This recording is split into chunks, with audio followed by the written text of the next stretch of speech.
Hello বন্ধুরা, আপনারা শুনছেন the open Bangla audio story. আজকের গল্প এক গা ছমছমে রহস্যে মোড়া থ্রিলার। গল্পের নাম ৭ নম্বর রুম। কলকাতার নিউ টাউন এলাকার একটি পুরনো হোটেল, যার নাম হোটেল ইম্পেরিয়াল ইন। জায়গাটা বাইরে থেকে খুবই শান্ত, কিন্তু ভেতরে সেখানে আছে এক ঘর বা রুম, যার নাম্বার ৭, যে ঘরটি দীর্ঘ ২ বছর ধরে বন্ধ। প্রধান চরিত্রে ঈশান ঘোষ। তিনি একজন প্রখ্যাত ক্রাইম জার্নালিস্ট, যিনি নতুন একটা রহস্য উদ্ঘাটনের জন্য এই হোটেলে ওঠে। ঈশান মনে মনে ভাবছে, রিসেপশনিস্ট বলেছে ৭ নম্বর রুমে কেউ থাকে না, কিন্তু রাতভর আলো জ্বলে। দরজা খুলে ভিতরে গেলে কাউকে দেখা যায় না।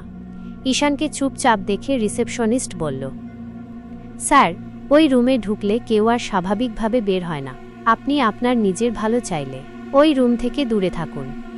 রিসেপশনিস্টের কথা শুনে ঈশান ঠিক করে সে নিজেই ৭ নম্বর রুমে রাত কাটাবে।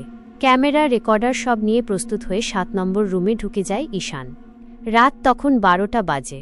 হঠাৎ বাথরুম থেকে জল পড়ার আওয়াজ। সে ভয়ে ভয়ে নিঃশব্দে গুটি গুটি পায়ে এগিয়ে যায় বাথরুমের দিকে। সেখানে গিয়ে দেখে আয়নায় লেখা, তুমি আমার জায়গা নিয়েছ।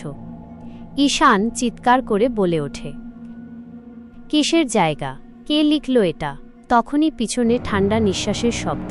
ঈশান ঘুরে তাকায়, কেউ নেই, কিন্তু ক্যামেরা ফুটেজে এক মহিলা দেখা যায়। চুল খুলে বসে আছে বিছানায়, তার চোখ দুটো কালো গর্তের মতো। ঈশান ভয়ে কাঁপা কাঁপা কণ্ঠে বলে, এটা কি সত্যি, নাকি আমি পাগল হয়ে যাচ্ছি? সে দৌড়ে রুম থেকে বেরিয়ে আসে, কিন্তু রিসেপশনে কেউ নেই। পুরো হোটেল ফাঁকা। চেক ইন রেজিস্টারে শুধু একটাই নাম, ঈশান ঘোষ, ৭ নম্বর রুম। Check in ২০১৩। তবে এই বছর ২০২৫। তাহলে ঈশান কি ১২ বছর আগে থেকেই হারিয়ে গিয়েছিল? তাহলে যে ঈশান এখন ঘর থেকে বেরিয়ে এলো, সে কে?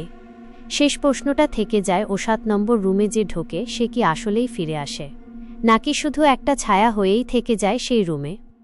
এই পর্যন্তই আজকের গল্প। এতক্ষণ থেকে শুনলেন আজকের পর্ব ৭ নম্বর রুম। আপনার মতামত জানান কমেন্টে। আর যদি ভালো লেগে থাকে তাহলে লাইক, শেয়ার ও সাবস্ক্রাইব করে পাশে থাকুন দ্য ওপেন বাংলা অডিও স্টোরির সাথে। ধন্যবাদ। ফিরে আসছি এরকম আরও একটি রহস্য গল্পের পর্ব নিয়ে। ততদিন থাকবেন রহস্যে আর রোমাঞ্চে।